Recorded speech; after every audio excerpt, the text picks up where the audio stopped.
27 on April 23.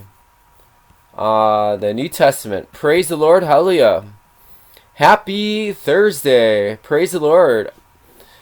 Sailing for Rome. When it was decided that we should sail for Italy, they handed Paul and some other prisoners over to a centurion named Julius of the Augustan cohort.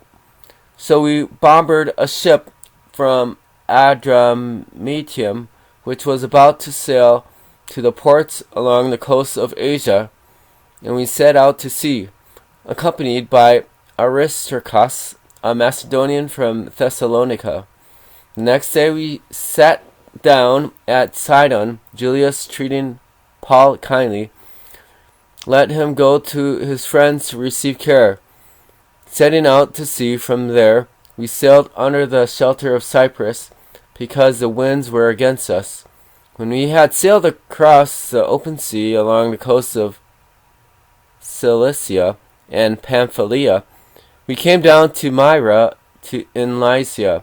There the centurion found a ship from Alexandria sailing for Italy and put us on board.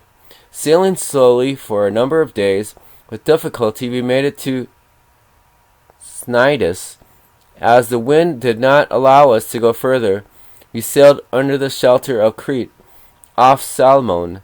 Coasting along it with difficulty, we came to a place called Fair Havens, near the city of Lasea. Since considerable time had passed and the voyage was already dangerous because the fast had already gone by, Paul kept warning them, telling them, "Men, I can see that the voyage is about to end in disaster and great loss, not only of the cargo and the ship, but also of our lives."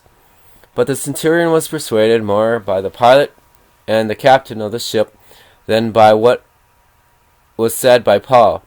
And because the harbor was unsuitable for wintering, the majority reached a decision to set out to sea from there, if somehow they might reach Phoenix, a harbor off Crete facing northeast and southeast, and spend a winter there. Storm and shipwreck. The next chapter section theme, verse 13. When the south wind blew gently, supposing they had obtained their purpose, they raised the anchor and started coasting along the shore by Crete. But before long, a hurricane-force wind called the northeaster swept down from the island. When the ship was caught and could not face into the wind, we gave way to it and were driven along.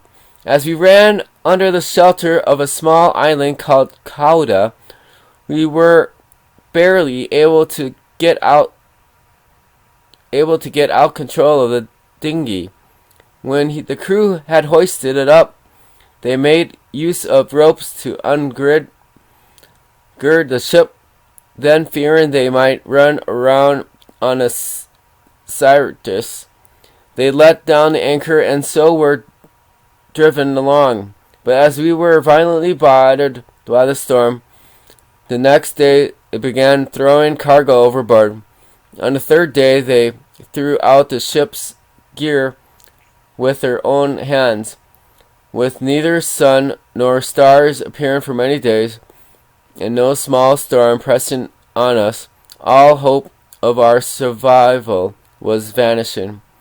As they had long been without food, Paul stood up in their midst and said, "Men, you should have listened to me and not sailed from Crete to avoid this disaster and loss. Yet now I urge you to take heart, for there will be no loss of the life among you, but only of the ship. For this very night there came to me an angel of the God to whom I belong and whom I serve. He said, 'Do not fear, Paul. You must stand before Caesar, and indeed, God has granted you all who are sailing with you. So take heart, men, for I trust God that it will be exactly as I have been told. But we must run aground on some island.'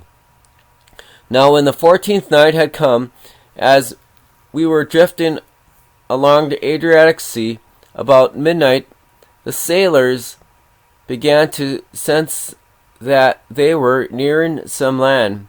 So they took soundings and found the water was 20 fathoms deep. A bit farther along, they took another sounding and found it was 15 fathoms deep. Fearing that we might run aground on the rocks, they threw out 4 anchors from the stern. They were longing for day to come. Now the sailors were trying to escape from the ship and lowered their dinghy into the sea, pretending they were going to put out anchors from the bow. Paul said to the centurion and the soldiers, "Unless these men remain on the ship, you cannot be saved."